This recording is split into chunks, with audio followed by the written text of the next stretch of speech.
Boom. We are live, everyone. How are you doing, Mr. Autamatik The Ruthless? I'm doing good, man. Just chilling. Just got back from the store, went shopping for the kids real quick. Now I'm here to do this. It's amazing. It's important to be on the hustle. Alright, so in order for us to do this properly, and by the way, my name is Holden Stephan Roy. Welcome to Bridge the Gap. This is the show where we take interesting people such as yourself and we go through the story of your life and we extract knowledge nuggets for all the people out there in the world to learn from the experiences and just get a general better sense of who is the man behind Automatik The Ruthless. Why is he so ruthless? Will we find out? Well, we'll see. With that, I do have a bit of a opening question I like to do. And shout out Sean, I see you in the house. The BTB's here. Shout out Golden Jenny from Norway's here too. Got a couple people watching. But for the opening question, before we get into that, I do just need to know if you could tell us where you were like born and where you grew up in the very beginning parts of your life. I was born and raised in Bayside, Queens, New York. Okay, cool. So with that, I have my opening question, and it's a bit of a doozy. It's a story, and when it lands, we're gonna get into the conversation part with it. So bear with me as I go through it. It starts with my girlfriend, and she's washing the dishes, right? And she's got her phone out, and she's playing that Black Eyed Peas song. I got a feeling, ooh. She's vibing, she's dancing, she's doing her thing, and I'm looking at her, and I'm going, when the fuck did this song become chores music? Right? Like, it's chores music now. It's the kind of music you put on when you go and exercise and when you're in that boring place in life and you want to go to a happier time. And the song kind of is serving that role in life. But why I picked that song is because, I can vividly remember 10 years ago how at like the middle of the night, that is the song for the highlight moment. It would come out at the clubs or the bars or whatever. Everybody would be up and dancing and whatnot. And then 10 years later, the song never changed at all. But now we all use it as chores music and exercise music and all this kind of stuff. And it made me realize that, like, music, while it doesn't change, the context that surrounds the music changes a lot over our experiences in our life. It's almost like everything's kind of on a journey with it. So like all these little ones dancing to the Cardi B's in the clubs and shit have no idea that they're about to be doing chores to this one day in the future, gonna be washing dishes to the same very songs. But then I realized there's a bunch of people, they just throw that on now. All the club music is just chores music to a bunch of people right now. And it's just kind of what happens as we get older. And then that made me think about our musical journeys, right? Because they're kind of like, that's what they are as musicians. We go through this whole series of experiences that creates our art and whatnot. And it kind of like made me realize when you watch interviews and you talk to people, everybody runs it to the adolescent point.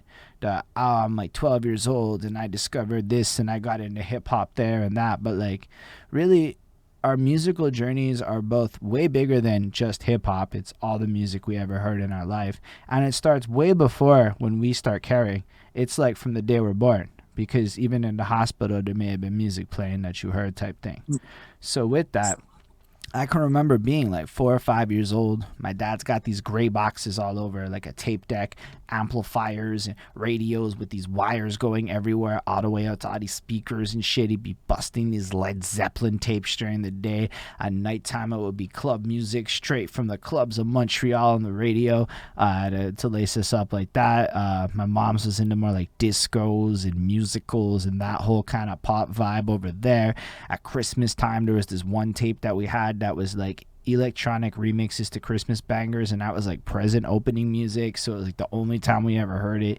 So it was like, with all that, like these kinds of sounds and shit kind of create like a foundation, right? These are like the memories and shit that kind of start off everything before I even Oh yeah. get to have a say in what music I care about. So I was hoping you could run us all the way back to the youngest Automatik the Ruthless that you can remember being and tell us what it was like, what it sounded like to be you, like the technologies, the musics, the everything, your earliest memories before you cared or had any control. All right. Well, I've been musically inclined since I was a kid. And it really started off. My parents were more into like the 50s, oldies, Motown style.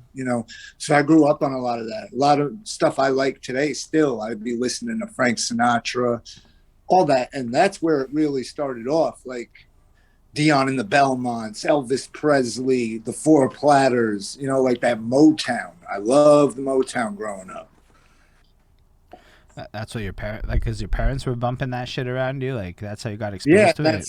that's what I got used to. Then when I started doing my own thing, it was more of the pop era. Like I'm not gonna lie, bro, I was into NSYNC, Backstreet Boys, all that stuff. You know, That's Z100 was a big station over by me when I was a kid, and so was Hot 97. So old school hip hop too. Like we're talking old Biggie, Wu Tang Clan when they first came out, with Method Man with the first album to Cal. That's the well. stuff So I grew up on. you're like growing up listening to Hot 97 fresh with all this hip hop breaking at the same time as everyone else. Everything Yeah, else you just mentioned. That's pretty fucking cool. So you're like in the middle of this whole environment. Are you like when you're super young? Are you just like listening to the music, or are you busting dances around? Are you a I was singer? busting dances. We were doing everything. I had a friend Paul, man. We had a boy band going for a while, you know, and we knew all the dances to the No String Attached tour, and we would do it. We go to Sweet 16s, do it. People's graduation parties, teen club dances. Say word. So you end up being in a boy band. When does this happen? Like when do you Oh, start this to that was probably when I was about 12, 11 to 12. We were doing that. say word? So hold up. You're an 11, 12-year-old in a boy band. Does that mean when you're like 5 or 6, are you like singing at that point? Are you Oh already yeah, I dancing? was always singing songs on the radio. Like I said, grew up on the oldies. So I used to a big Elvis Presley fan. I used to sit there and sing all like I remember in fifth grade I was in a play and I actually played Elvis Presley. It was like through the years of music, and I played Elvis Presley and I did nothing but a hound dog. That's dope. Stills. So that's like a huge part of that. Sean goes, Automatic Boy Band, little new CD for the label. I like it. I fucks with it. I would hit that. I'm not gonna lie, just on the name alone, I'm a little curious. I'd be like, Automatic the Ruthless making boy band. Let's check. That's super cool. Stills. So you're like really young. You're surrounded by a musical environment. You're growing up in the heart of New York City, which is also like extra fucking cool. Um, and you're already into like singing, dancing, music's just in the vibe of your soul type thing. So how do you guys end up forming a boy band? Like how do you get to that like point at Well, such a young age that you're it was like, just my friend's mom, Paul. She worked for RCA Records, oh, say so word. she knew Aerosmith, all these people, NSYNC, 98 Degrees, and he would get all the CDs for free. So, and this back, when it was CDs just came out, but right after cassette tapes, Okay. and we would bump them and we'd start singing like "This I Promise You" and "I Want It That Way," and it started to Bangers. sound good with me and the four guys we had. And so we just started doing it at Sweet 16s. And, people loved it. So we just kept with it. I've always been an entertainer. Were you getting paid at 12 years old to go bust gigs at like Nah, Sweet not at all, 16s? man. I was just It was just for fun, It was just having a good time with friends, and it was a good childhood with that situation. But still, to be able to effectively get gigs at 12 years old is pretty fucking impressive, if you ask me. And to do it on some, well, we watched the NSYNC tour, and we got good enough to impress the teenage girls. That's Yeah, a flex. That's a flex. That's all I can it's say. big flex, bro. That's what it was all about back then, Especially my friend Paul. My friend Paul was outrageous with it, man. He. I remember one time we were at Teen Club and he did. I think it was "I Drive Myself Crazy" by NSYNC, and he did it for this girl he was talking to at the time, and he literally sat her in a chair in the middle of a church auditorium because it was a teen club for a Catholic school, and he literally, bro, sat her in the middle, did the whole dance to it, and then slid to her and got his kiss on and everything. I was like, that's crazy, And from that point on, I just went with him, and we always entertained very well together. Yeah, that's a huge start for real. Like that's cool. So how long did your boy band gig last for? Yeah, a couple of years. He kept with it for a little while longer. He found some guys that were really into it. He actually put out a single and all that. Me, I wound up venturing off into hip hop. Were you doing like original songs with the boy band? Like you guys were writing your own No, shit? I wasn't. He started to. I never did that. Mm. So, okay, So, so you're in this point where you're coming into adolescence. You already know how to sing. You already know how to dance. You already know how to perform. That's where you're coming in at. That's pretty strong start. All right. So what makes you fall for hip hop like that? actually, my stepsister, Stormy, she got me into my first hip hop R&B vibe when I heard. I don't know if you even are gonna remember this, but H Town Knocking Boots That sounds familiar. It is does. an old R&B song, but I loved it. And then they were big Wu-Tang fans, her and her ex, and they got me into hold on. They got me into more of like Method Man and Biggie, Pac back then, and it snowballed from that moment on, man. Like I was hooked on '90s hip hop, hooked on New York hip hop, and I decided when I turned 15, I want to start trying to do this. Mm. That's dope. So tell us a bit about the transition into that. Like keep in mind that people watching this or look at it from the perspective that there's people who never grew up facing the technological limitations you did. There are definitely people right now that can make a beat, record, mix, master, and export a music video to the song all on their phone. So, like, for the Yeah, people out there, tell us a little bit about your like migration into the hip hop world and what that's like, man, I especially being remember. in New I York. remember when I was taking a cassette player, a little boombox, putting a blank tape in it, hitting record, having the beat playing on another boombox in the background, and me and my cousin and my boy Mike just sitting there freestyling. That's how it all started off. I started off freestyling Right. on the corner too.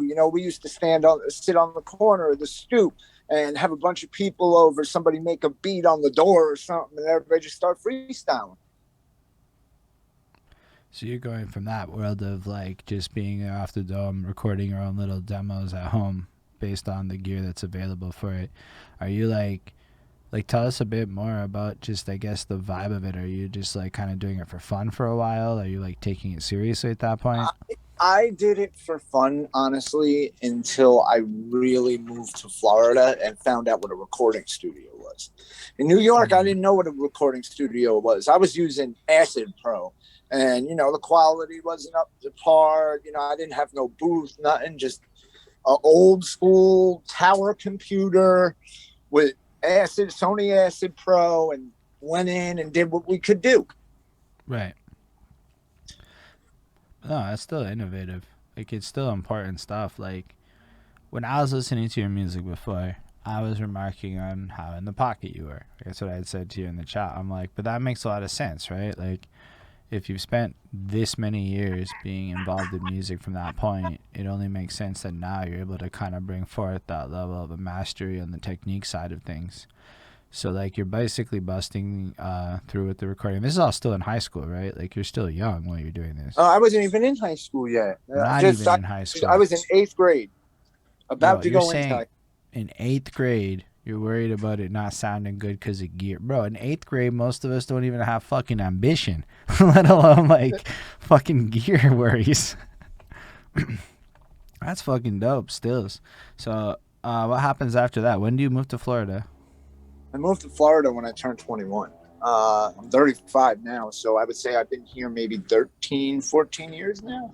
So I guess before we jump to Florida, then, as you're going through like high school and stuff, what else are you up to in your life? Like, what Uh, happens else? Honestly, when I was in high school, I was actually, I was hanging out with the wrong crowds, doing stupid crap, bro. Like straight up honesty. I Mm, always keep it real with everybody and tell them straight out, I had problems with addiction. I got myself clean and moved away.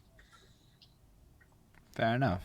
I'm not one to like pry into people's personal stuff like that. I'm just one to try to get people's stories for as much shit as it is. You never know, really, what parts people want to talk about. That's fair. So you dealt Hey, with. me, I'll tell you right now, bro.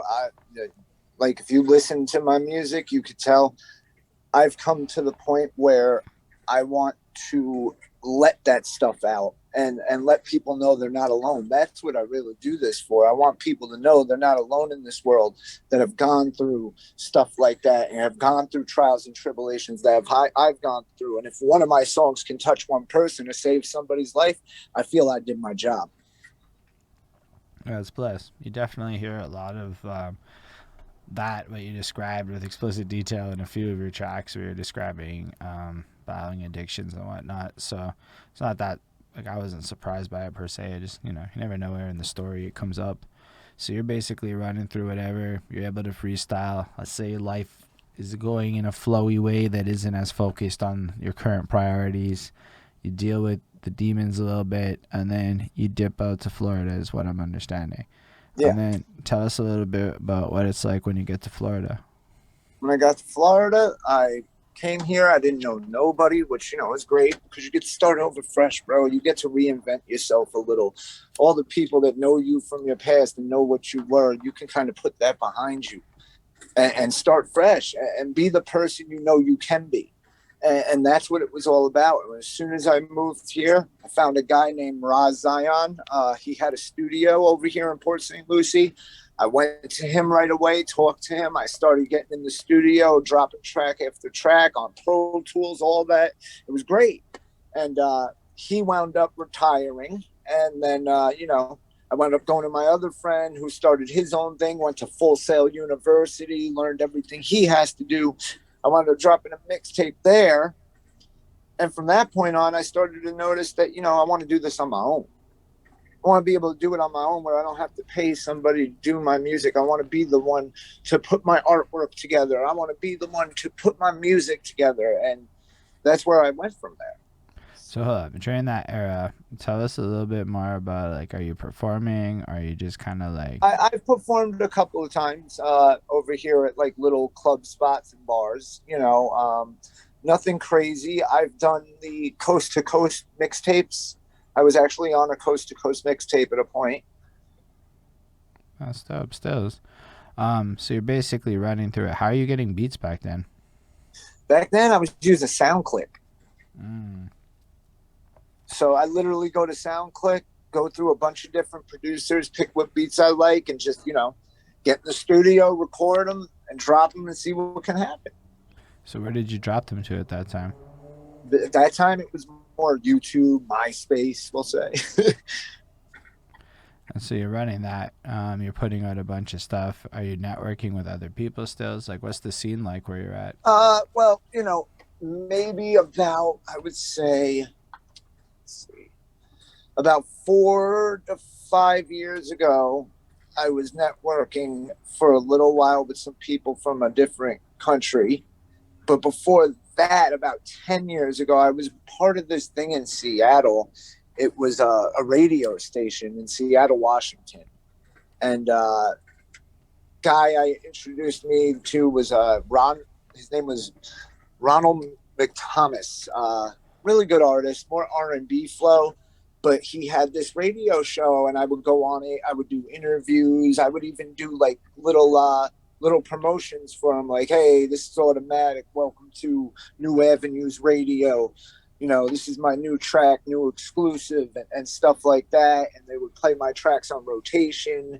I would do features with people from all over, from Seattle to California to where you're from, Canada. I had a guy out there. I don't know if he's even still doing it, but his name was Spira. Fair enough.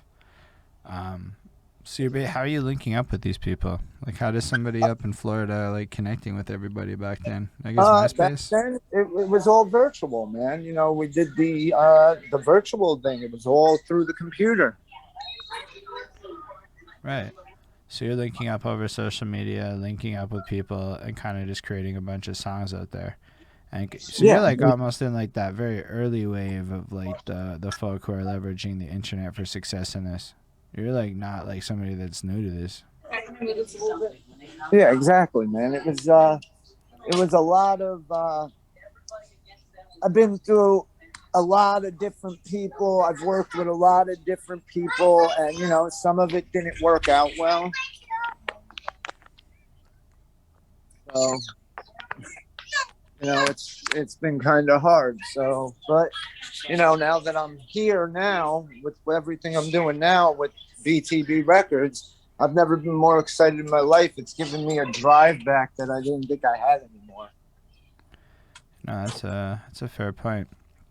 All right, still, so you're like, let's go back to that point. So you decide to like break off from working with people, and you decide to like start taking matters into your own hand.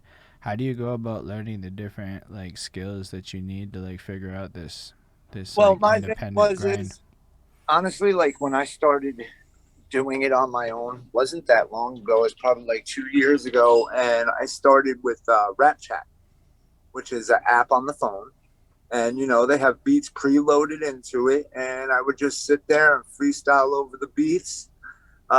Quality wasn't that good, but I really didn't care about that. I was just trying to get my word out there. And the thing is, I've also lately I found out in the last couple of years that I'm actually bipolar, and music and writing and freestyling and all that has become more of a therapy for me. Right. So it's really the focus is not so much on the fact that you want it to be the best quality, so to speak, at this point. You're just worried about getting it out. Just this is for the sake of doing it, more than actually worrying about the outcome of doing it. Well, it was more of the fact I wanted to see if, even though the quality wasn't up to par, if people were going to still listen, and hear my story and feel the pain I'm saying. And what, it exactly worked out that way. And that's the cool part about it, because you hear so many people saying, oh, if you don't have the quality, people are just going to bypass you. Right. And I wanted to take that stigma and change it. That's not true. There are people out there that really listen to the words, not just the quality, not just the beat. They want to feel that pain. They want to try to relate or have relation to what you're saying.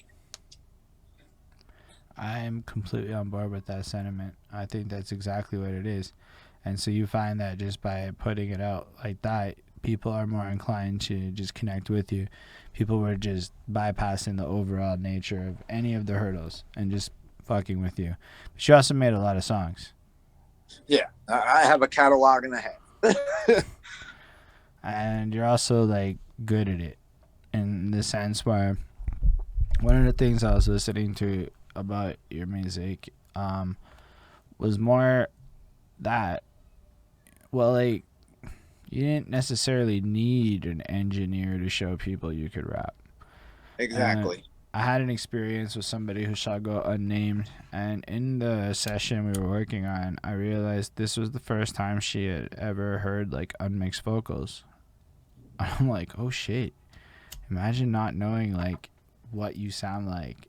Every time you hear it, it's got like, and that like I've been there a little bit, but like at the end of the day, I think sometimes people rely a lot on the polish or the packaging. Like, what's a music video other than packaging, right? I mean, yes, there's ways you can communicate a story, but as far as like its relation to a song might be, it's packaging. Either the song is packaging for the video or the video is packaging for the song. It's one or the other, like that's how this relationship works. So I think it's really cool that you were able to kind of just bypass that and almost become a case study for the fact that people will listen to stuff beyond it. And this was mostly via YouTube that people were listening, or how are you interacting with people? How are you Well, I was actually putting also it? on rapchat. People interact on rapchat as well. People even ask, you can even collaborate with other artists that are on rapchat. Right. So it's also a networking tool, and I never got to that point where I collabed with anybody on there because I never knew how to use that part of it. But like I said, man, I wanted to tell my life story any way I can, and I work with what I got. I definitely appreciate that. So basically you're pushing out all this stuff. How do you end up linking up with Sean and bring the bars and all Actually, that? the Bring the Bars group. I was searching through groups, and I was having a lot of hard times with groups. A lot of spamming, all that, and I entered his group, and the first thing I read is, this is a group for true networkers.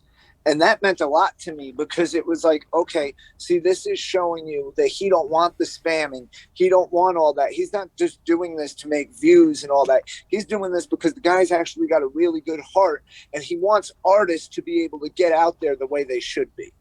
Right. And so you come into the group and you just kind of start interacting in there. I know I've seen you Yeah. posting in there. Yeah. I was interacting for a very long time. A lot of my stuff, like I said, I would post my stuff. I would check everybody else's stuff. I would comment on people's stuff. And there's a lot of great artists in the Bring the Bars group, man. Everybody's got talent. Everybody's got a gift with the art, this art. And the problem is with a lot of people is, and this is the thing I've heard many times in my life, oh, you should just give it up. This isn't for you, man. This not, look how long it's been.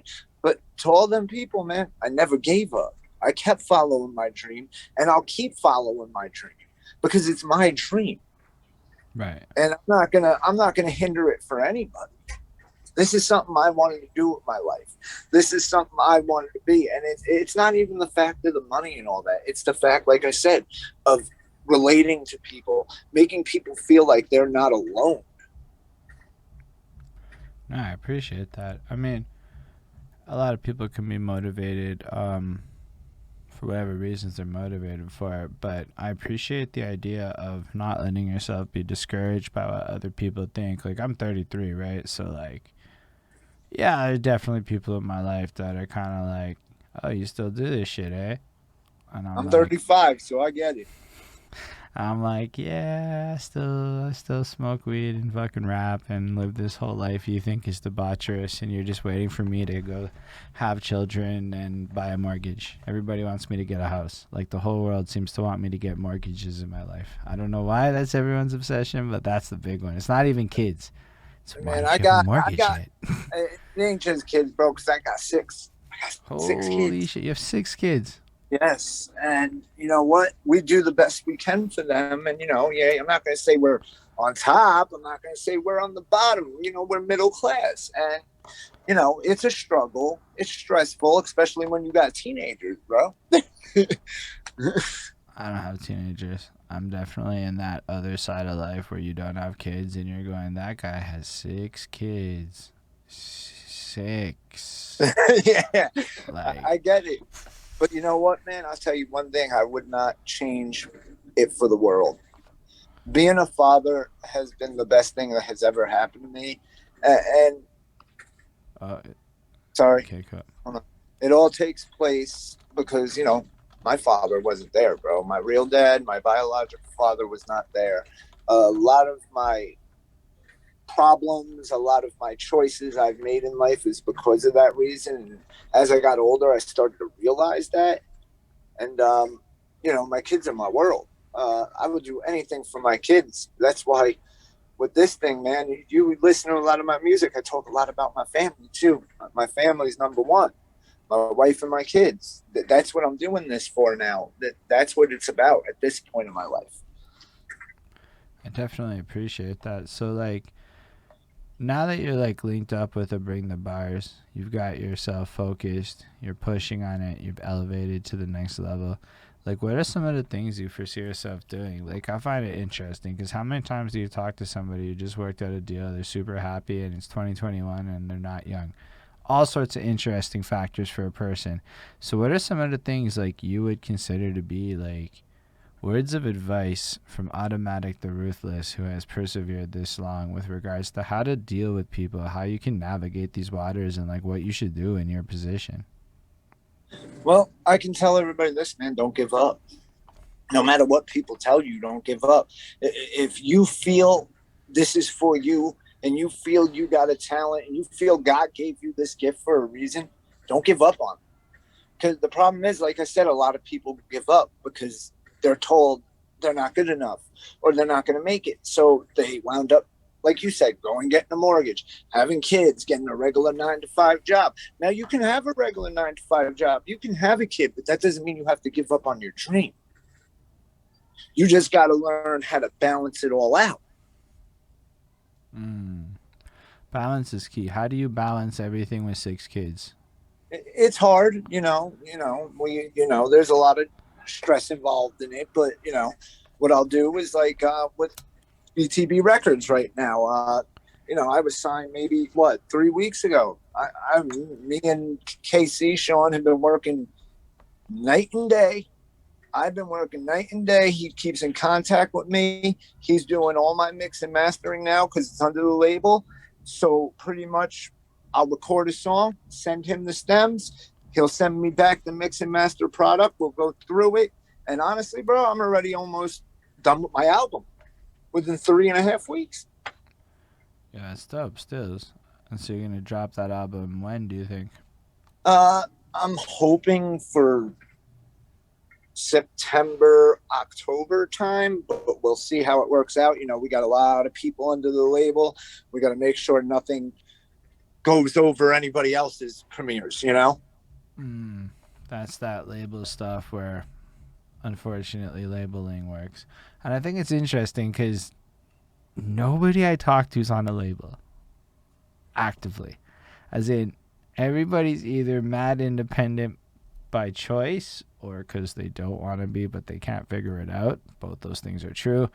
Or they were signed and don't want to talk about it. So it's like, that's a real thing, eh? Like having to share the release schedule with other people and have to like, and then you also, do you have to like promote other people? Like, I guess now you're on this team and it becomes like this whole thing Well, you have to rap. I promote my whole team, and my whole team are great artists. You Okay, got said now, with BTB Records, man.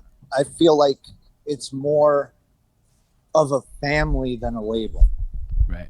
Like King Canada, Casey has made it more of like a family. It's more everybody's always helping each other, always giving each other input and how we can make it better. And that's a big thing to me. You don't get a lot of that. And, I'll put it out there. I was with Lost Voice Music before that. And it didn't go the way I planned it to go. So, Are you able to I like do touch want to on give what it. that means in a more like, I don't want you to sell out people, but like what does that mean when you say stuff like that? Like let's say somebody hits you up and goes, "Here's an opportunity." What are the things that like a person should even watch for? Well, you see, the person that gave me up the opportunity wasn't the problem. It was more in the background of what was going on. And that person wound up being straight up honest with me and said, I'm not doing this no more, man. It's not working out. You can either stay or you can come with me, and I promise I'll find us a place. And I was like, well, bro, you know what? You have been the one that has been in contact with me. You have been the one that has been there with me, walking me through this. So of course I'm going to go with you wherever you go, because that's just how I am. I'm about loyalty, Right. and I'm very loyal. And I'll put his name out there. Bad Habit. I'm very loyal to him, and I was very loyal for what he was doing for me. And he was very loyal to his artists, and I felt bad the way it worked out for him as well. And it was a hard pill to swallow, but at the same time, about 2 weeks after he told me that, he's like, I promise you we'll find a place. And that's when Sean hit me up and was like, hey man, I want to sign you to BTB Records. And right away I was like, I'm down, bro. This is where I wanted to be originally anyway. Mm. That's super dope. So like, I guess your album's gonna come out. How are you guys gonna like push that? Well, I'm already on all the major platforms with my single Grateful, which is on Spotify, Apple Music, iTunes, everything already. It dropped last week. Right. And pretty much that song is a very humble song. It's called Grateful for a reason, because I wanted it to show why I'm grateful for this opportunity, why I'm grateful and who I'm grateful for. And, I'm grateful for BTB Records. I'm grateful for my family. I'm grateful for my wife. I'm grateful for my kids for understanding the process of all this and understanding it takes time out of your life. And it's definitely a struggle in a relationship, you know, because you're putting a lot more time into this than them. And, you know, sometimes they can feel a little neglected. You just have to remind them that there's a bigger purpose to this. Mm. Yeah, I understand the bigger purpose talk. I have the bigger purpose talk. And I so I think think, everybody does, man. nah, but even like it could go the other way. For all I know, like one time she like finds some cause that she's really fucking passionate about, right? I don't know. She's super into the planet. She just fights for indigenous shits a lot. So like, not shits, but like, you know, the issues and whatnot. And like maybe she finds some not for profit, and then in that not for profit, it turns into 100 hours of her life a week. I mean, I will definitely just have it paid back to me in full. Like That's how I look at it. Like, hey, you know, and my wife, she's been very behind me. You know, she started working with the Cry Cut, and we started doing T-shirts and everything for me. You know, mm, I want her to feel that she is a part of this because that's what I want. I want her to be a part of this, and the whole thing is actually for the BTB channel, me and her are actually doing something that's been unheard of in the reaction review world, where it's me and her reviewing artist songs on the BTB group, review and reaction, and us playing off each other. And we're going to start doing that bi-weekly. mm, good old reaction review game. I did that for a very long time. Well, I did reviews for a super long time, like for like 4 years, and then the one thing I can tell you, man, is don't do it very often unless you really want it to be the thing you do, because it'll fuck with your relationship with music a little bit. But otherwise, it's a super hype idea. Like, it's super cool that you want to just create this opportunity, not just to do it, because sometimes you see people and they just do it, and you like, I don't know if they're just doing it because they just like doing it for everyone or whatever, but there's no rhyme or reason to it. As a person who like consumes the content, it's like, why am I subscribed to this individual? And even within my brand, I was like, man, nobody really likes most of my content. They like 10% of it, because of who we choose to review matters so much more than like anything else. So the idea of just like focusing it on this group of artists that people in theory are supposed to be fucking with because they're the team, that's not even bad at all. That's a really cool move. That's some Yeah, man. like You know, I Sean want to moves. show my love to all the artists, especially underground artists, people that have been trying to get out there, and you know, it's just like a job, bro. This is how I feel about it. It's not about what you know; it's about who you know. Big facts. You It know, really is. so the people that don't know these big main people, they have a right to get their music reviewed and reacted to too. And you know, I keep it straight honest. I'm not gonna sit there and say your shit's trash, but at the same time, I'm gonna Don't keep it do real that. with you and be honest. Nah, it's not about the artist. I'm telling you, man, I have experience in this world. If you go up there and talk about how they shit trash, their fans are gonna come at you, my guy. They can't stop the fans. Exactly. And But so you gotta be like, that's not even the reason I don't do It's more of the fact that to me this is an art, bro. That's why my last project that I did on YouTube before I got signed was the mind of an artist, because I wanted people to see that it is like an art, bro. It's like drawing a picture like Picasso or Vincent Van Gogh or Michelangelo, and it's literally a painting, bro. You're painting your own picture. You're making your own masterpiece. no, it makes total sense. I mean, I liked what I heard from it. I definitely appreciate what you're saying. I just know that if you act, so there's an art to not liking something on the internet, and it's something you learn over time. You start going, yo, fuck, like, not like fuck that, but you'll be like, you know what? You get this inkling inside. There's something about this shit that really bothers me. Oh yeah, man. You know, even with the main artists that are out now, like me, my thing is I ain't with the mumble rap. I'm honest, straight up honest. I want to feel what you're saying. Like you can have a fire beat, man, but if I can't understand you, I can't really Mm. get into it. I can understand them because of Slipknots and shit. I'm not even gonna lie. I don't find it Well, that different than the I growls. agree with you there, bro. I grew up on Slipknot, Cannibal Corpse, Pantera, one It's of my like favorite bands. those guys required some deciphering, my dude. Like it took like really sitting there with the well, maybe not so much Slipknot, but Cannibal Corpse. Oh my gosh, the first time I heard Cannibal Corpse, I was like, and I'm like, what? Then you learn these words, and you have to like train your ear to hear it. So I remember with Young Thug, I watched a YouTuber make fun of him, and I'm like, wait, what is he saying? And then I listened to it like 4 times, and I realized Young Thug is not actually mumbling.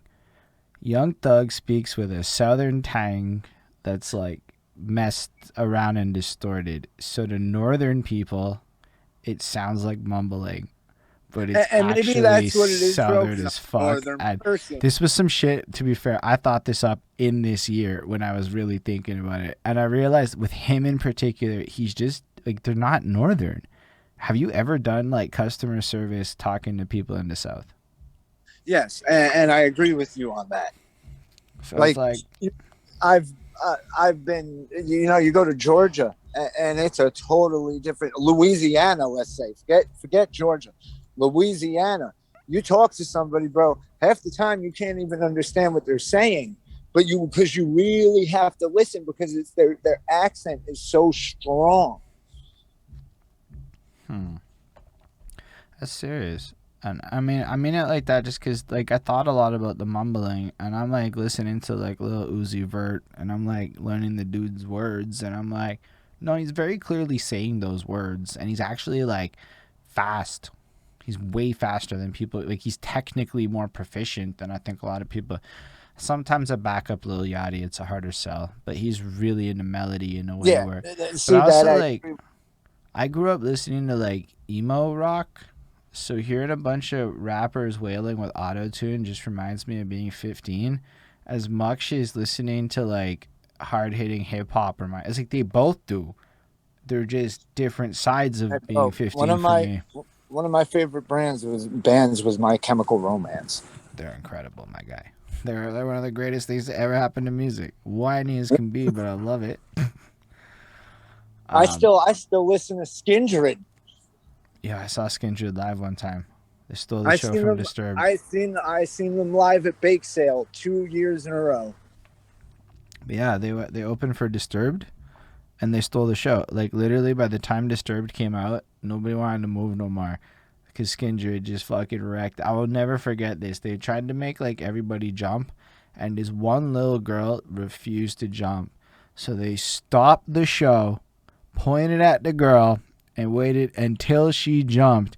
And I'm like, bro, I'll never forget that for the rest of my life. It is one of those few concert moments where you're like, this is some surreal shit that like it's not captured. Nobody except the people that were there saw it, and it made Skindred like goats to me. Like they had no fucking regard. They went for it, and then Disturbed, and we're talking Disturbed, right? They look weak after. Yeah, yeah, I get it. There's perform like okay, like look at we'll go back to hip hop on this. Like if you listen to Wayne, Mm. Wayne come hard on a feature, bro. Wayne He does come hard on everything. a feature. Just like when they did what was that song with him, Eminem, Drake Forever. Yeah. Eminem was going at people's heads, but no one noticed it. I noticed it because I know Eminem, man. He was going at heads in his verse. If you really listen closely to his verse, Yeah. I feel that. I feel like this was a song saying like this is the go to the game. Get the fuck out at the time. But I'm yep, not gonna lie, Wayne's verse on that track is my favorite right now. yes, Throw it on right now. Lil Wayne stole that song. I know when I was yeah, younger I gave it to M, But as I got But older, as you get older, yo, you Wayne has start these to. bars where you're like, yo, that's like really clever, and like I really like that was my whole experience with Lil Wayne's career. It's almost like, I'm not gonna lie, the better and more comfortable I felt around the opposite gender, the more Lil Wayne makes sense to me. I agree with you, man. Wayne to me, and the thing about Wayne is Wayne don't write, bro. That's the crazy part. He doesn't write, and that's talent.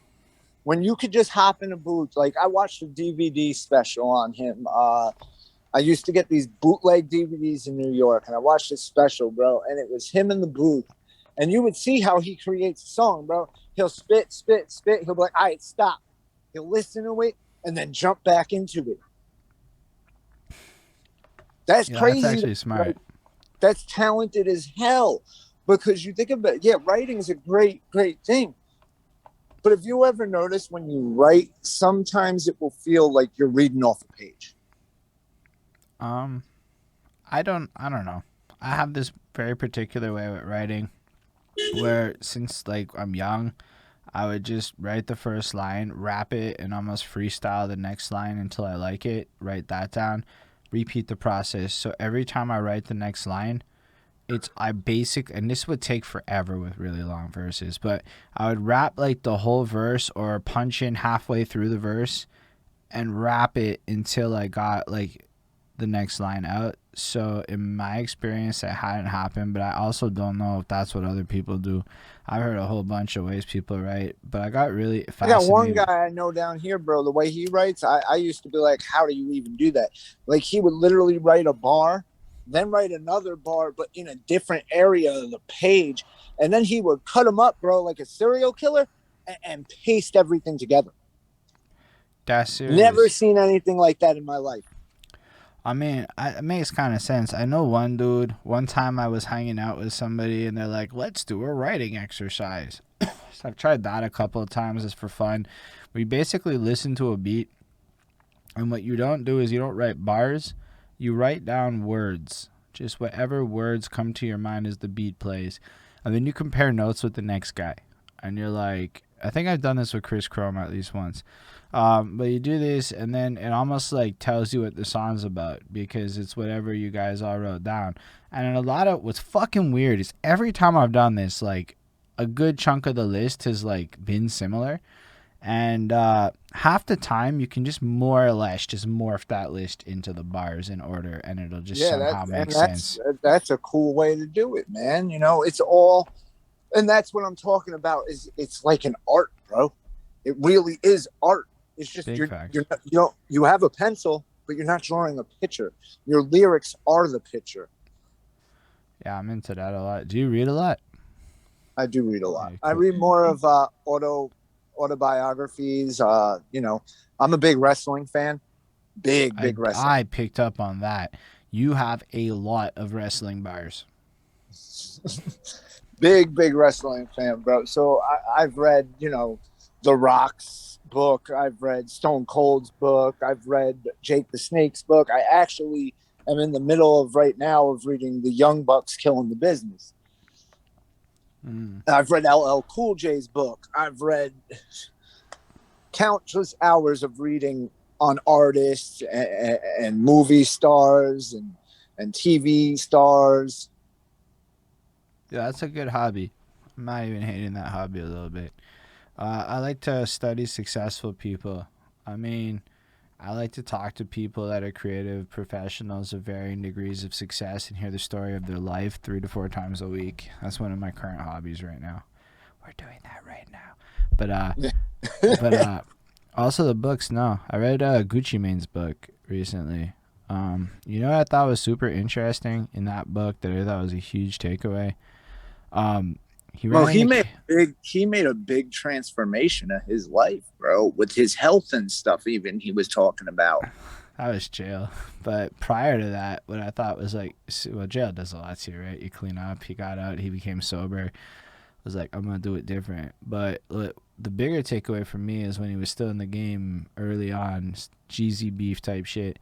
He like runs into Killer Mike and fucking Bun B. and they chop it up. Bun B costs 4 racks, and or 5 racks, and Killer Mike costs 1,500. Locks down the verses, and in his opinion, that was the best $6,500 investment he ever made in his career. And what I thought about was super significant is that, like, everybody that works with famous people pays famous people to work with famous people. There has never been a story really where a guy's like, bro, here's a free verse. That's not how it works with professionals. So I was like, that isn't saying, go charge everybody for verses. It's not always politically your smartest choice. But it does mean that people, at least in a certain tier, don't do verses for free. So it's like, if everybody at some point buys a verse from a famous person kind of thing, it almost puts like a realistic like tax on that shit. And I'm certain you've seen amongst your autobiographies of rappers, they kind of do this shit. They end up early in their careers copying this super significant verse or a beat, or a moment happens. There's a transaction that's usually financial somewhere, and then good things happen. And I thought that was the biggest takeaway I got from rapper stories. Oh yeah, man. Go back to Wayne, bro. Look what happened to Wayne. Wasn't allowed to drop anything for what, 3 years because of the beef with Baby, and that was like his father. Yeah, that was a very weird situation. I don't remember why it started. I don't remember at all. I do know that Carter 5 came out and I reviewed it. I honestly think it had to do with him trying to branch off with the whole Young Money thing. And I think Baby was a little upset about that, and it caused a little bit of tension. That makes sense.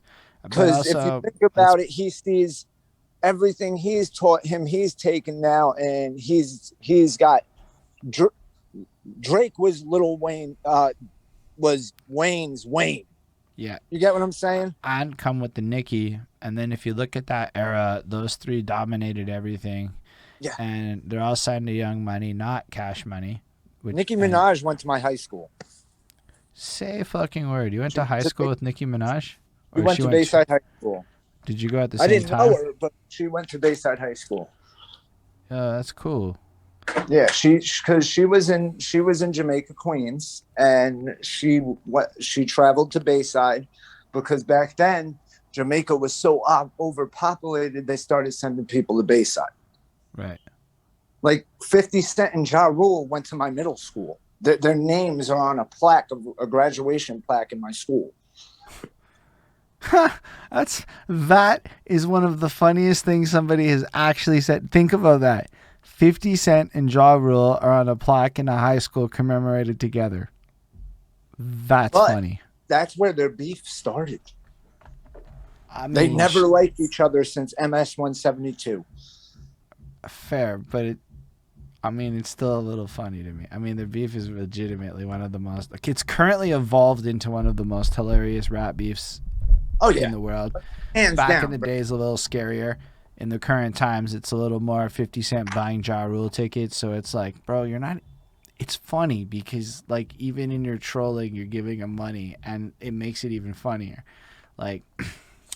I enjoy their beef, but the fact that they're commemorated together on a plaque is equally hilarious to me. Everything about those two. It's great. When I saw it, when I seen it, and I noticed it, because that's when 50 first came out. So it was weird to see that, and I asked my teacher about it, and she's like, "Yeah, they both went here." But it seems like you're up to date with hip hop culture in a way where I don't often talk to a lot of people that up to date with hip hop culture and this side of it. Man, I started off I had this guy in New York. His name was Jacob. And we used to buy for $10. He'd give us 5 industry beat mixtapes. He would download on his computer and sell them to us. And that's how we got started. So you would cop industry beat mixtapes off your boy who would get them from XYZ source and redistribute them to you all. Yeah. That sounds like a blessed deal if I think about it still as back in the day, $10. That's not bad. Well, 15. No, it wasn't bad. And, we would get the main industry beats. I'm talking about when Game came out. So we would get all those those Eminem and 50 Cent and Lloyd Banks and G Unit beats and Lunez, Jada Kiss.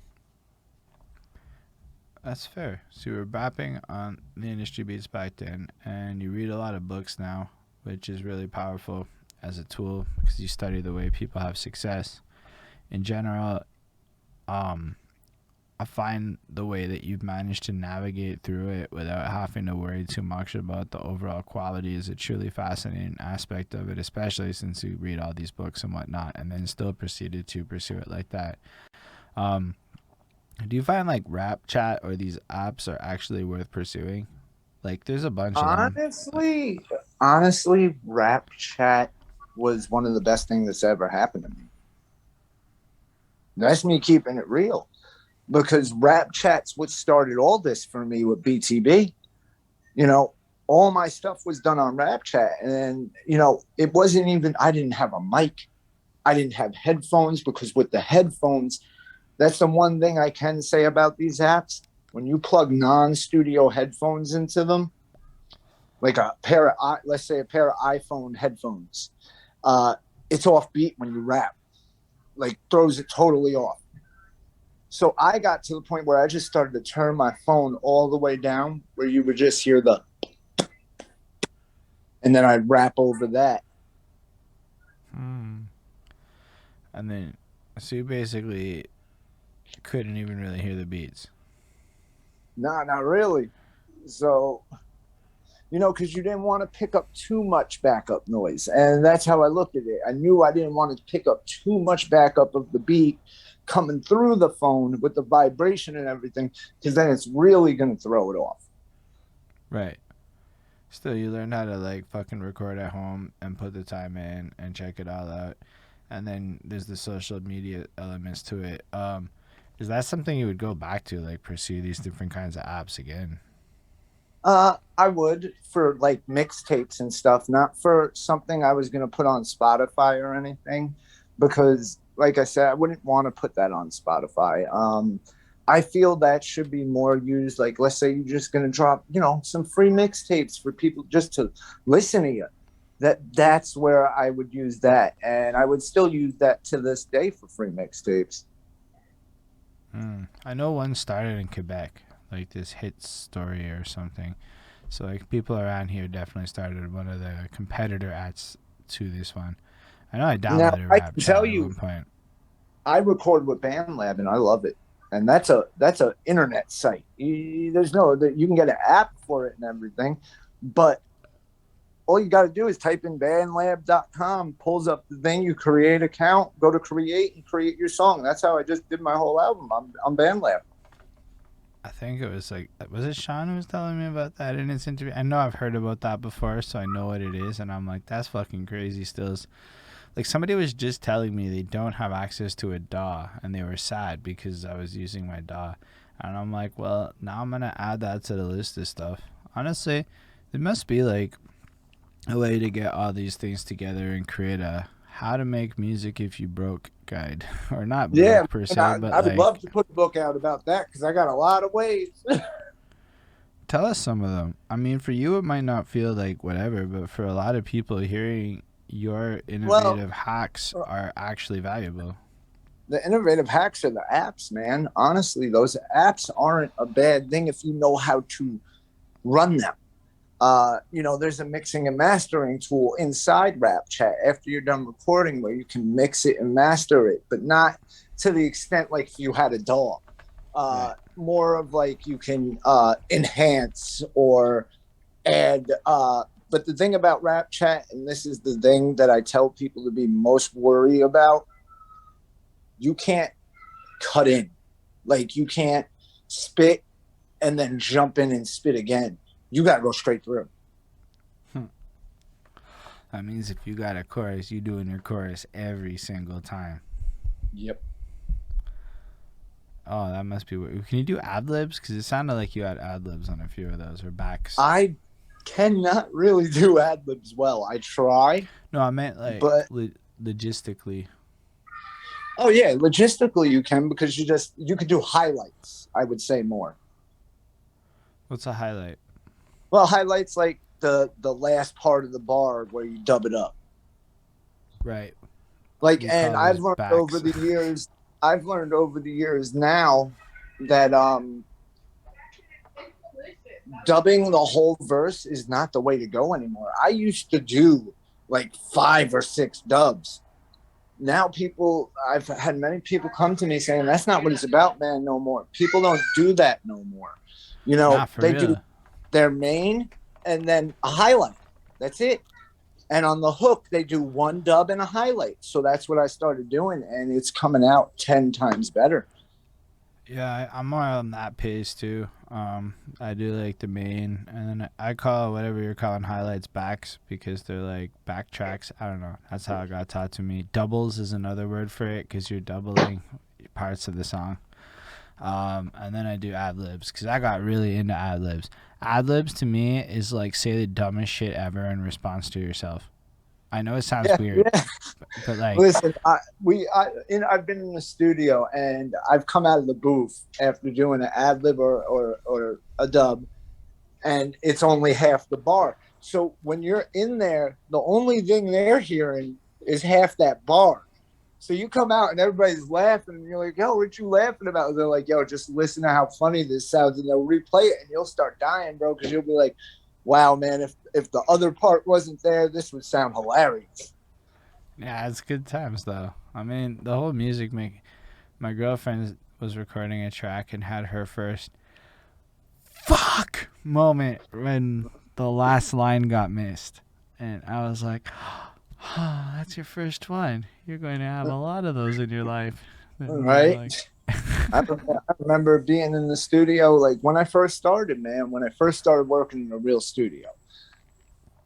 I have developed my flow, my style, my pocket, everything over the years. ooh, I love the dad faces. When we get like proper, the fuck is going on? Do I need to care? I've seen it a few times. That's what just happened there. Yeah. You know, and it really takes a line in not giving up and just keeping with it. Like I started off, I couldn't hold the beat. I could not hold the beat. I was horrible at holding the beat.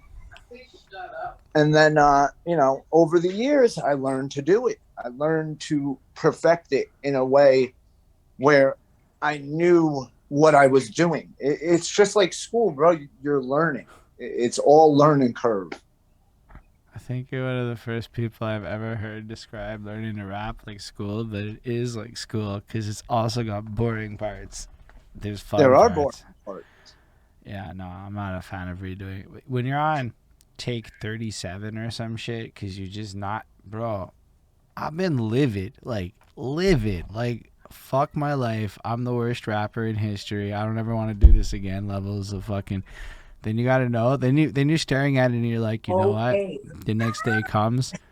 I still have to do this fucking verse. You know, like you still have to do it. Or figure out something else. I'm a stubborn motherfucker, so I just do them. But man, there's parts of it that I find really excruciatingly well, now it's easy, but for a long time it wasn't easy.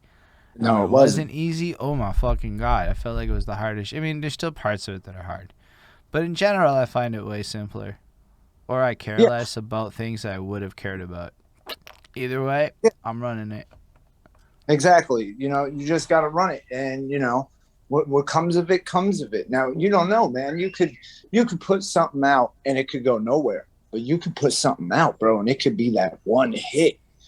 You know what I'm saying? And that's where I'm gonna get into. You know, you hear about these one hit wonders.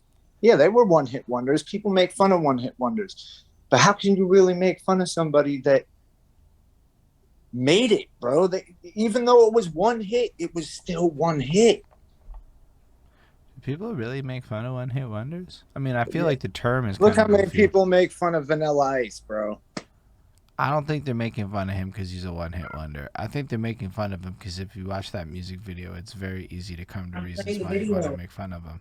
If you break down he is debatably, and I'm not saying it, it is a debatable point, that he's an industry plant. Debatable. Is he? I don't know. Guy could rap, but like, man, some of the bars in that fucking Ice Ice Baby song feel so disjointed and weird. Okay, they just feel it feels weird. And that is like a polished track that he spent like 3 years at a club spitting to perfection. Okay, like it wasn't like a random fucking track. So like, I don't know, man. It's really easy to be like, girls walk by wearing less than that is an easy line to make fun of inherently, regardless of the one hit wonderness. Plus, he had 2 hits. He had at least another hit. I don't remember.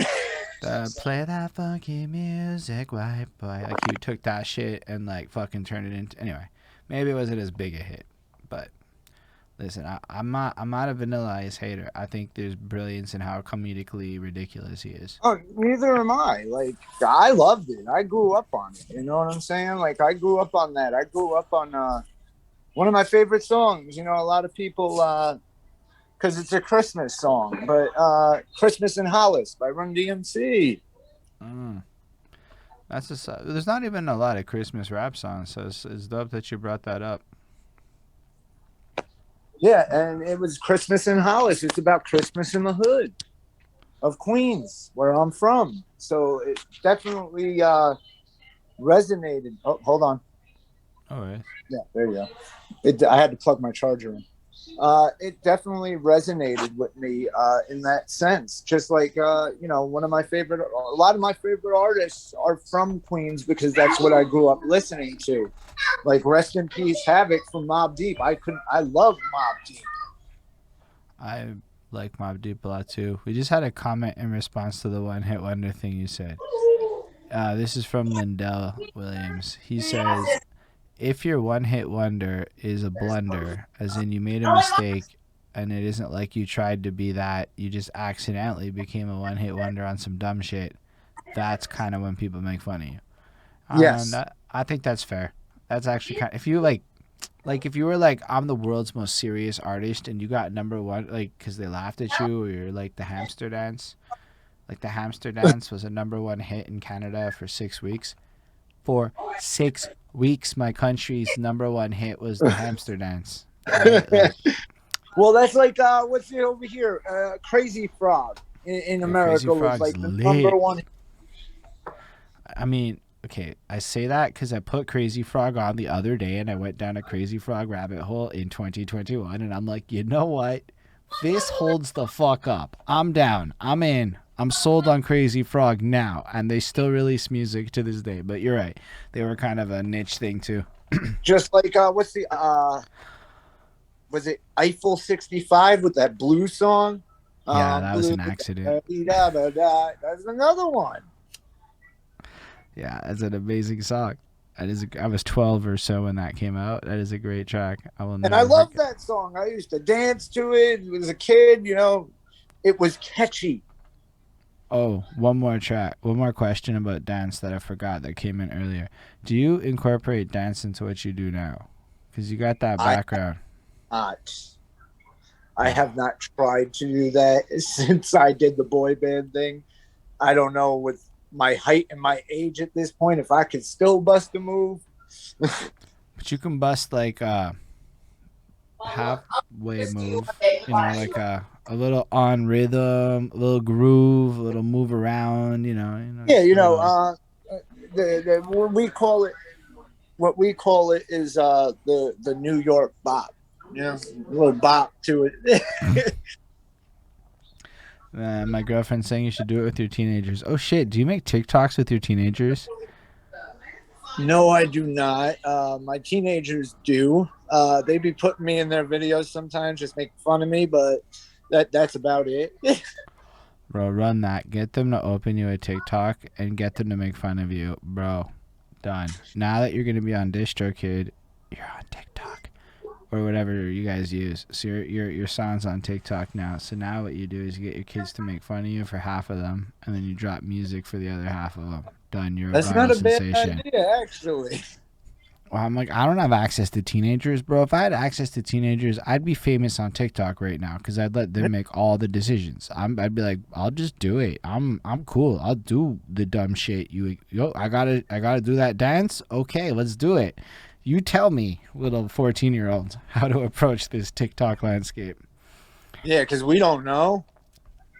Fuck, man. I go on TikTok and it shows me stuff, and it's kind of diverse. It pays attention to me, and it's not telling me how to be cool on TikTok. It's trying to keep me watching shit on TikTok. And I'm like, this isn't helpful. None of this shit. But yeah, no, that's a cool idea, bro. Because like I'd be scrolling through when I'm bored, and I'd be laughing at some of the videos. Some of these, they got these freestyle rappers on there, bro. Like there's this one country guy. He does like country mashups, and he's raw. That's actually something I've dabbled in. I try to just do kind of like very low thought off the domes, like good morning, Autamatik The Ruthless, I see you. That's what I would do on TikTok. I just start fucking, and then I tag you in it. I'm trying to get more rappers on TikTok so we can just like rap at each other on TikTok. Like you know, that's, and they have a lot of that where I don't know. You ever heard of what's his name? Oh, man, Token. Yes, I am aware of Token's moves on. He does smart. stuff on TikTok where he'll rap and then he'll have somebody finish it off or jump in the middle, and then he'll come back and they'll finish it off. And I've been seeing a lot of these videos. But it's more like I realized if you go on TikTok and treat it like a bunch of 14-year-olds treat Vine, like you're like 12 people that know each other and you matter and you don't matter, it doesn't matter because 12 people think, you know, like you act like you do, and you just start like, I've got this like fantasy in my head about how you could like get a bunch of like fucking people that probably shouldn't be on TikTok in the eyes of young people, just like rapping like we're like fucking the illest, not even the illest in a cool way, but just like, yo, I see Automatik there, you dropping this shit, you know, just fucking rap about it, rap about like the things we're doing, like they're the hottest news ever. What I want to do, a video where I have the kids. I might do that on TikTok. Oh, shit, you can do your entire like reaction show on TikTok. Now that I think about it more critically, like they just added a 3-minute fucking thing, a 3-minute option. But even then, with 1 minute, you put up a green screen of the album cover behind you, which you can do in the app. You run like a King Canada song. You fucking run your little chit chat, and boom, in a minute, snapped it out, and that's like the mini. That's not a bad idea either. But what I was talking about is having the kids like record me and throw words at me, and I just keep freestyling over beats. Bro, that's your live. That's your TikTok live video. Actually, do that on Twitch right now. You don't even have to wait for that on TikTok. You can go on Twitch and fucking do that shit. Bro, you should try that out a little bit. You might have fun on Twitch, and then King Canada will be forced to show up on your Twitch too, and we can slowly teach him how cool Twitch is. Twitch is the future. Now, I don't know. I get excited about this kind of stuff. I like talking about marketing campaigns. That's really cool that you're so open to technology and whatnot. What other stuff do you have like planned out, or what are the kind of some of the things you want to achieve with all of this? I was thinking, like, I've been reading up on this stuff. Like, I want to try to get a track in a movie or a TV show, commercial. I want to try to venture off into all different things. Syndication is fucking cool. How do you do that in the States? I don't know how to. I know how I do it in Canada, but it's not the same. Pretty much, what you do is you pretty much put out something like you. Let's say a new movie's coming out. Like what they did with. Did you hear the Space Jam soundtrack yet? I have not, but there's a song on there, bro, by Joyner Lucas, and it's amazing. And you could see why they picked the song, because it matched up so well with what the movie was about. Just like Eminem when he did the Venom song for Venom. So you're saying it's almost like if you see movies and shit coming, you want to almost bait them by making songs that make sense for them. Hold on. No, sorry, my thing acted up. No, it's all good. So it sounds like you're saying like it's almost like you want to make sure that if you want to be in particular kinds of movies, you want to make sure you have songs that make sense for those kinds of movies when they're relevant. Exactly. And the thing is, you know, a lot of people look at what was that rap song for the 411 Pain? That thing was just a jingle where a dude rapped, but look what it became at that time. I'm not 1,000% sure I know what that one is, but I'm gonna peep that after. No, but I hear what you're saying. King Canada will be the first one to tune in to Twitch for real. Even he came through and said that. So if you want to go on Twitch and you want to rap those bars with your daughter, King Canada, come through. I'll come through. And that'll give you a chance to get up there and get up on the lines. But also your TikTok ideas is lit too. All of this stuff. Honestly, like, I like the fact that you're so open-minded about this shit. Maybe that's what having kids does, though. You're kind of like forced into it. You had no choice. You have 6 daughters. You're not winning. Well, I got 2 daughters. Oh, I got 2 daughters. Sorry, 6 kids. All boys. Oh shit! So you're coming for a different wave after that, right? Yeah, there's it's everywhere, bro. And then my oldest son, he's a gamer, so he's really good with the Warzone. I have not played it, but I'm cognizant of it in the same level of you being cognizant of it. That I know it's a thing people do on the internet together and shoot shit or whatever. Yeah, but he's good, man. Like, he one scoping people. I'd be watching him. I'd be like, damn, bro, you should be doing this professionally. Honestly, it's gotta lay into it, even if it's not so much the direct gaming element of it, where I think that's where a lot of parents get distracted. They miss out on the influencer side of the training. So by being like a gamer, right? Let's say you do this for like 3-4 years straight on a religious schedule, bro. That's a fucking teenager that just learned how to follow a shift. Learned how to adhere to a schedule and gain discipline. To me, that's like a huge asset.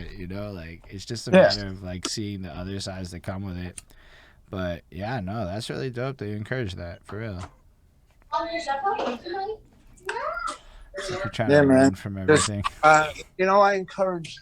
I encourage them to do whatever they want. Whatever their dream is, follow it. Like, that's my biggest thing. Like, do what you got to do with school, because I've learned in my life, not being and putting my all into school has put me in positions where I don't want to be in life. So, I don't want them to go through that. So a lot of it is me trying to teach them, but again, teenagers are going to be teenagers. They're going to take their own path. And, That is the truest statement ever. Teenagers will be teenagers in the same. Because, yeah, I don't know. I think a lot about having kids. So I just know that no matter what I do, that's going to come too, right? Like, it's not just the part where they... It's great when they're younger, bro. It's when they turn teenagers is when, everything, moods change, hormones come into play, and that's part of it, though. And you just got to remember, when you become a parent, you got to remember what it was like to be a teenager, what it was like to be a kid, which I try to do as best as I can, because I used to say to my parents, it's like, oh, you forgot what it was like to be a kid. Do your kids ever say that to you? Yeah, I get it, especially when I'm yelling at them or telling them something they don't want to hear. So, yeah, it happens. But, I get where they're coming from. And then when I hear it, I kind of look at myself a little, and I'm like, oh, no, I don't want to be that. That's amazing. It gives, like, power to the fact that the kids use their voice, and you're like, oh man. That's dope stills. Honestly. So what are some of your, like, current musical, like, influences? Currently, still, man, the 90s hip-hop scene. It always will be. And that's the thing with me. Like, I think about it, my biggest influencer to me is one of the best MCs of all time in my eyes, is Method Man. Right. I agree with that. Method Man's ridiculous. He's my favorite woo, at least. I don't know where I put him in the whole pecking order, but he's up there. And then, like, if I want something where I want to hear about life, I'm throwing on some Pac. That poeticness of him really resonates with me. Eminem too. Eminem, he does some silly shit sometimes, but when he gets deep, bro, he gets deep. And even if he tries to make it funny, you can still feel it. Yeah, I'm not as into his newer stuff, but I appreciate where you're coming from. And I feel like for most of his career, I'm able to just say, yeah, I'm into the silly shit. I'm fine with it. His last album, it was harder. I wasn't that into it. But every other album, I could live with. I don't know. I feel like my relationship with Eminem changed as I got older. And I feel like Eminem didn't want to get older. And that got kind of weird where it's like, bro, like, I want to. Why do you want to be so young? You know, like, I don't get it. Grow with us. That was like my biggest feeling with him. But at the same time, I feel like for people who struggle with addiction, what Eminem brings to the table for that entire population is like astronomically huge, and I don't really connect with him in that way. So for like the last decade, it's been like a huge focus for him, and it's not maybe like And that's I'm probably like, bro, that's like your 15th you know, like, but at the same that's time, probably why I still connect with him, and seeing the trials and tribulations he faced to get clean. Like, you know who got him clean, right? who? I don't want Elton to be John. wrong. Ooh, I would have been wrong if I guessed. That's dope. Elton John is the one that got Eminem clean off drugs. That sounds like a hip hop trivia question if I ever heard one. Yeah, man. The whole thing was, if you remember, Elton John was very hurt by Eminem, and then Eminem came out on the award show, apologized, hugged him, and ever since that moment, they became like best friends. The face-off question, lol. I'm like, I had a feeling I'd heard that before. That's amazing. Well, hey, I was on the face-off. I got an Eminem question, got the question right, but totally missed the year it came out.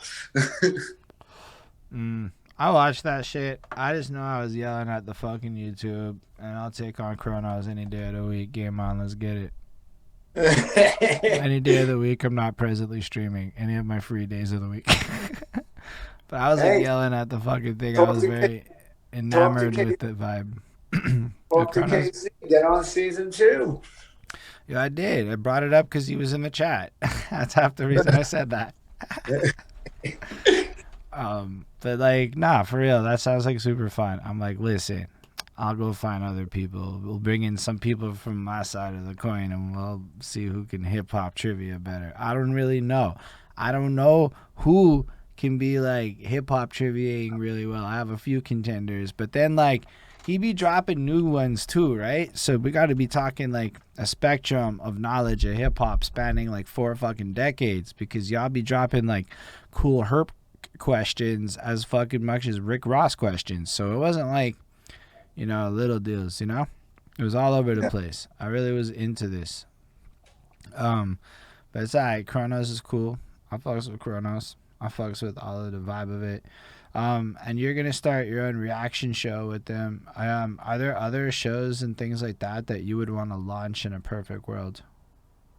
I was talking to Sean about it, and I would love to see them do like a freestyle show where people just come on and freestyle. Yeah, you should do that. Bring the bars. You should totally do that. Just not on Tuesdays. No, for real. I'm support that. We do that Tuesdays. That's why I said the Tuesdays thing. Tuesday nights on Twitch, we stream it and we do it on Zoom, and it's fucking blessed. We just play. It kind of has to be freestyles because of latency and shit, but Mans just plays the beats and we freestyle over them, and it's a blessed vibe. And we've done it for like 6 months now. So yo, bring the bar, start the cipher thing, get it going. We want to see it too. If y'all want to see it, bring the bar cipher on Twitch. Let the man know. Make sure to throw in that on Twitch part. Just don't leave that part out when you tell him about it. I'm into peer pressure. I don't care what anyone says. Peer pressure is hella useful. If enough people peer pressure people change shit. That's like kind of how it works a little bit. Like I said, cool. He's taken this bring the bars thing, man, and he's turned it into something unbelievable. Say word. He's like, it's in the works, and it's gonna be hosted by Sprite the MC. Say word. That's some fucking dope shit. Man, that's See amazing. that? On Twitch. That was my other part. If you need help with that, let me know. I'll help you with it. I wrote a Twitch guide if you want it. I made a Twitch guide. But yeah, nah, for real, that's cool. I would like to see that. So other than that, is there any like other stuff that you had that you want to share with the people that you think would be cool and worth sharing? Well, pretty much, man. It's like I said with this whole BTB thing. I'm very grateful for everything the Bring the Bars group has brought my way, and I can tell people, man, if you're willing to network and really network, I'm not talking about network a couple days and then start spamming the crap out of crap.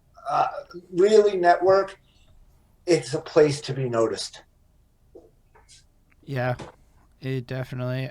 I don't know that I don't look at any of the links. I'm gonna be real, but when people ask questions, I answer. I'm into the question game. Link game, it is what it is. But the question part and the comment part, I find that really riveting. The discussions, those are really cool. Yeah, man. Seeing And, people's thoughts on CD Baby versus DistroKid. Sorry, go on. Yeah, what I love about it is the fact that people are really listening.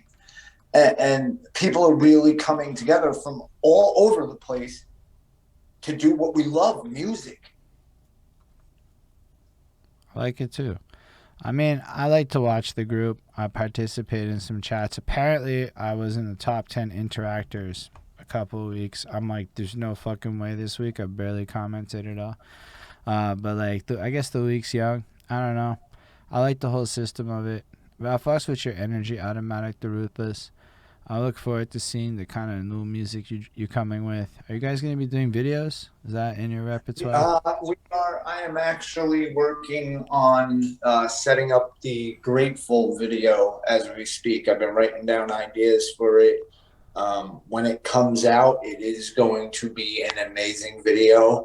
It's going to be a lot different than a lot of the videos you see these days with effects and all that. It's going to be more natural. I want it to be more natural. Because it's a humble thing, and I think I want to keep it that humble way, where pretty much it would be me walking through, let's say where I'm from, Port St. Lucie, and just rapping and giving people's daps, saying what I'm grateful for, and then them all following behind after everybody I dap and getting a whole crowd behind me before the end. Yeah, it's a blessed video concept. Yeah, that's so cool. I look forward to seeing that as well. Kind of like you ever see Forrest Gump when he's running and all the people are behind him? Yeah. Kind of like. Yeah. That's a good visual stills. You're gonna grow the beard for it? Get the Forrest Gump beard for the video? No, I ain't going that far. I've been there before, but with work and everything, I actually got to shave tonight because I got work tomorrow, and they're not going to let me go to work like this. Last time I went to work like this, they literally they gave me a razor and made me go in the bathroom and shave. Say a word. What kind of work do you do? I work at McDonald's overnights. Oof. That is some harsh ass shit to make you go shave it. Like they gave you a razor. I get where they're coming from because you're working around food. Right. But they gave you a razor and said go shave it. Oh my gosh, that is a serious level of like on hand, ready to go. No, I respect the hustle. Yeah, I appreciate you coming through. I'm not really like sure what else to ask. I appreciate you having me. I feel like you're a very passionate person with like a really amazing soul, and I totally get why you make a lot of sense over on Bring the Bars, and I'm glad to see you there. I was glad to see you get excited, and your excitement was so big, man.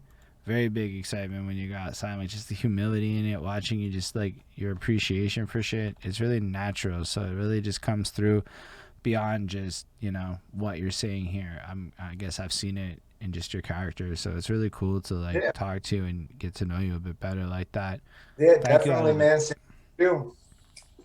Thanks to all the people out there that are watching too, because without y'all it's not really a show or anything. It's more just people talking, which I like talking, but it's more fun when people are watching is all I'm saying. And so thanks for the comments and coming through.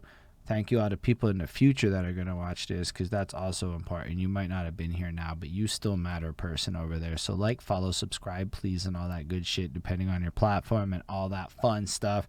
Special thanks to the patrons. It's Milgan MC, Chris Badger, Jonathan Barnes, Teacher Black, Kevin Williams, Scribble, the Duff. Support what we do. If you want to support what we do too, patreon.com/behind that suit. On that note, anyone all of your links are going to be down below. All the people go and follow the links and stuff, so that'll all be there too.